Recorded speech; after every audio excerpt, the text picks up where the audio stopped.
I want to talk about equity, right? This is a very important topic for public health because these data centers are not impacting equally the population. Kevin O'Leary is not trying to build this data center in his own backyard and suffer the consequences. He wants to build it in the United States. A lot of these we've already seen with the XAI data center. These are being built next to vulnerable populations, minority groups, people who have less political power, less of a way to fight back. They're being built in states with less consumer-friendly regulations, with less protective regulations, and I predict we're going to see this really worsening the health outcomes and the disparities that are already so prevalent in the US. And another issue that this brings up is the fact that for some reason our government really loves paying for private businesses to succeed. And they do this thing where they take our taxes and then they use that tax money to give like a 50 million handout to Tesla to hire people instead of just like making the company be profitable on their own. And so again, there's sort of this weird regressive tax thing going on where we're just taking money from the poor and giving it directly to the rich. And we see a lot of this same pattern happening with data centers, where you say, hey,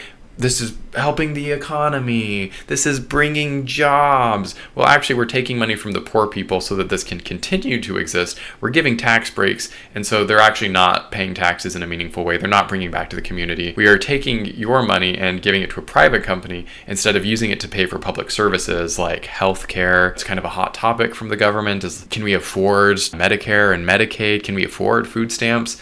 Well, we can. We're just giving that money to data centers instead of giving it to public services for people that need it.